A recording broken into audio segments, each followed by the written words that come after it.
Bismillahirrahmanirrahim. Assalamu alaikum viewers. Welcome to SSS Educational Channel. Today we are going to discuss an important thing. That thing is called neologism. Neologism means newly coined terms.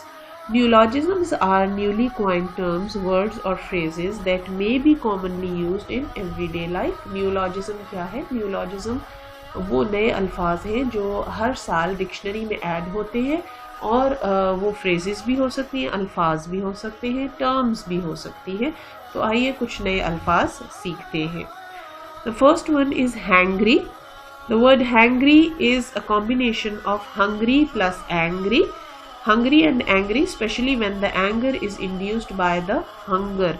अगर भूख की वजह से किसी को बहुत ज़्यादा गुस्सा आ जाए तो उसके लिए ये टर्म इस्तेमाल होती है। For example, oh my god, he was so hangry at that time, it was difficult to control the child. The second word is screenager. Screen plus teenager, when they are combined together, तो ये बन जाता है screenager. It is a noun. इसका मतलब है a person in their teens or 20s who has an aptitude for computers and the internet. अगर किसी यंग टीनेजर को या 20s में जो है उनको बहुत ज़्यादा शौक हो स्क्रीन्स का तो उनको स्क्रीनेजर कहते हैं और ये टर्म उनके लिए इस्तेमाल होती है। The next term is noob. It is a noun. A person who is inexperienced in a particular sphere or activity, especially computing or the use of the internet. Noob versus pro ये आमतौर पर term इस्तेमाल होती है players के लिए, video games के players के लिए, और इसका मतलब है बिगिनर। नूब का मतलब होता है ऐसा शख्स जिसने अभी अभी कोई गेम खेलनी शुरू की हो और अभी इसमें वो इनएक्सपीरियंस्ड हो। The next word is unfriend. Unfriend करना, शायद आपने खुद भी अपनी लैंग्वेज में ये इस्तेमाल किया हो, but now it has become a part of the dictionary. She has unfriended me. I did not know that she has unfriended me. ये इस्तेमाल होता है एज अ वर्ब अब डिक्शनरी में. इसका मतलब है किसी को अपनी लिस्ट ऑफ फ्रेंड्स में से रिमूव कर देना. Remove someone from a list of friends और contacts on a social networking site, और स्पेशली ये फेसबुक के लिए इस्तेमाल होता है. इंफोटेनमेंट. इंफोटेनमेंट का मतलब है इंफॉर्मेशन प्लस एंटरटेनमेंट. कोई ऐसा काम जिसमें इंफॉर्मेशन भी मिल रही हो और साथ साथ एंटरटेनमेंट भी हो तो उसको हम कहते हैं infotainment. The next word is infomania. Information plus mania. Infomania is a noun. The compulsive desire to check और accumulate news and information typically via mobile phone और कंप्यूटर. इंफोमेनिया जो एक बहुत पैशन या ऑब्सेशन की हद तक शौक होता है लोगों को कि वो इंफॉर्मेशन जमा करते रहते हैं, वो इस कोशिश में होते हैं कि सबसे पहले ये न्यूज़ उनको मिले है, सबसे पहले उनको पता चला है. एक इन रहने की ख्वाहिश जो होती है कि सबसे पहले अप टू डेट है हम, तो that is called infomania. The next term is text speak. Text plus speak. अगर आप नोट करें तो टेक्स्ट मैसेजेस में एक स्पेशल टाइप ऑफ लैंग्वेज इस्तेमाल होती है जिसमें बहुत सारी शॉर्ट फॉर्म्स होती हैं. फॉर एग्जांपल IDK इस्तेमाल होता है जिसका मतलब होता है आई डोंट नो. इसी तरह LOL जिसका मतलब होता है लाफ आउट लाउड. OMG जिसका मतलब है ओ माई गॉड.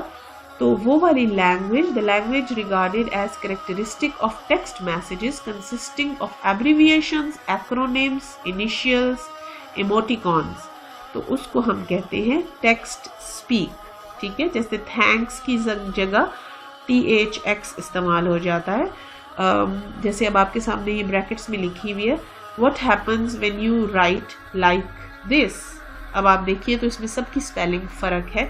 दिस यानी वॉट WUT करके लिखा हुआ है और happens HPNS. This is called text speak. The next word is vlog. Vlog is a noun. A personal website or social media account where a person regularly posts short videos. Vlog आपने अक्सर सुना होगा. Vlog का मतलब है video blogs. Video plus blog मिलकर बन गया Vlog.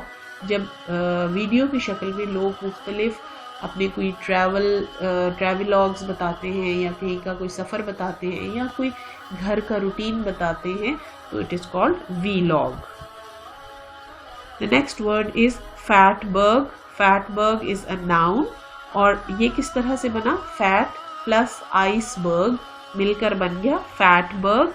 बाज़ दफ़ा ऐसा होता है कि सीवरेज पाइप्स में, गटर में बहुत बड़े बड़े फैट के, चिकनाई के लम्प्स जमा हो जाते हैं और गर्मियों में तो वो बह जाते हैं, लेकिन जब सर्दी आती है तो वो जम जाते हैं, और जैसे ही वो जमते हैं तो पूरे पाइप को ब्लॉक कर देते हैं। तस्वीरों में आप देख सकते हैं कि ये बहुत बड़े बड़े फैट यानी चर्बी जमा हो जाती है और पूरे पाइप्स की टनल्स को ब्लॉक कर देते हैं। A very large mass of solid waste in a sewerage system consisting specially of congealed fat and personal hygiene products that have been flushed down toilets। जो मुख्तलिफ तरीक़ों से हम गटर में या कोई फ्लश सिस्टम में डाल देते हैं कोई फैट्स वगैरह या और इस किस्म की प्रोडक्ट्स जो सर्दियों में जाके जम जाते हैं और वो फिर सीवरेज को ब्लॉक कर देते हैं। The next is DIY। ये ज़रूर आपने सुना भी होगा, do it your self. D stands for do, I stands for it and Y stands for yourself। It is an adjective as well as a noun, दोनों तरह इस्तेमाल होता है। The activity of decorating, building and making repairs at home by oneself rather than employing a professional। कोई ऐसा काम जो आम तौर पर प्रोफेशनल लोगों से करवाया जाता है, वो अगर आप घर में खुद करें, कोई डेकोरेशन बनाएं, कोई वॉल हैंगिंग बनाएं, कोई और छोटी मोटी ऐसी घर में चीज़ बनाएं, तो उसको DIY कहा जाता है। तो बच्चों, ये थे कुछ वर्ड्स नए जो कॉइन हुए हैं रिसेंट पास्ट में और हमने आपके लिए जमा किए। इस तरह से बहुत से नए वर्ड्स हर साल डिक्शनरी में ऐड होते हैं। अपनी अगली वीडियो में इंशाल्लाह हम और नए वर्ड्स लेकर आएंगे, और अगर आप चाहते हैं कि आपको हमारा नोटिफिकेशन मिलता रहे तो चैनल को सब्सक्राइब कीजिए और बेल के बटन को प्रेस कर दीजिए।